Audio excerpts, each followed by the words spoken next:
Je m'appelle Hugo Siboni, je suis actuellement au premier semestre du cycle préparatoire à EPITA, une promo 2026.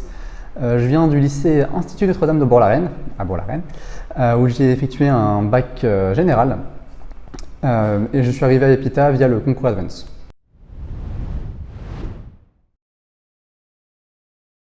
J'ai fait un parcours un peu spécial, c'est-à-dire qu'en première, j'ai fait les spécialités géopolitique, mathématiques et physique, sauf qu'à cause de nombreux problèmes de santé, j'ai pas pu aller en cours simplement. Donc à cause de ça, j'ai eu des résultats pas très bons.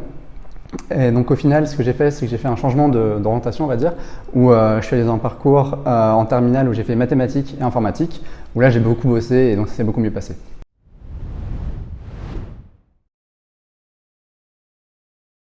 Premièrement, en termes de réputation dans le milieu de l'ingénierie, l'EPITA est clairement la formation au développement et au management, c'est la meilleure formation en France.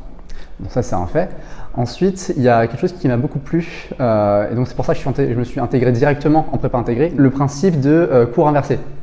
C'est-à-dire qu'on a des cours à faire, on a des cours à regarder en vidéo, donc les cours théoriques, pour après les mettre en pratique avec des professeurs dans des TD, en faisant des exercices.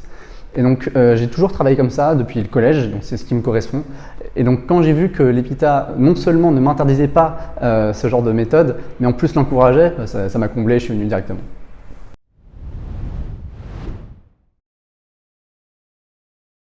Donc mon admission s'est déroulée dans une période un peu spéciale, c'était la crise sanitaire. Donc dans le contexte, on s'était passé en distanciel. Mais encore une fois, c'était aussi un peu spécial puisque j'étais ce qu'on appelle grand classé. Donc j'ai pas eu à passer les concours oraux, seulement l'entretien de motivation. Mais d'ailleurs, ça peut faire un peu en contraste avec ce que je viens de dire avec ma première, vu que j'ai pas eu des bons résultats. Mais ça démontre quelque chose que j'aime particulièrement avec ce concours, c'est l'aspect de la prise en compte très importante de la personnalité de l'élève. Donc cette prise en compte est faite dans l'entretien de motivation, qui consiste en une discussion finalement avec un professeur ou un admisseur qui va déterminer si on va bien se sentir dans l'école, quelles sont nos motivations, quelles sont nos passions finalement. Et je trouve que c'est une méthode qui est à la fois très intelligente et rassurante parce que ça prouve que c'est pas que les résultats qui comptent.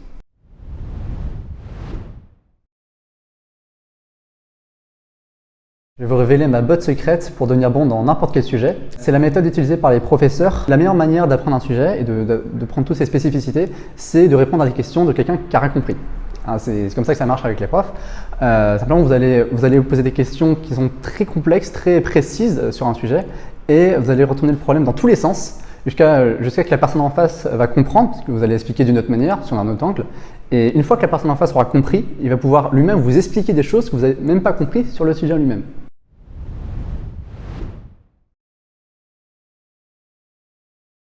Il y a quelque chose que j'ai trouvé assez impressionnant par rapport au fait que c'était en distanciel, c'est que le contact humain est du coup forcément beaucoup plus dur et ils ont quand même réussi à garder cette approche, on va dire, chaude et rassurante par rapport aux élèves qui le passaient. Et donc ça, je trouve ça que c'est assez bien au final par rapport à ce concours.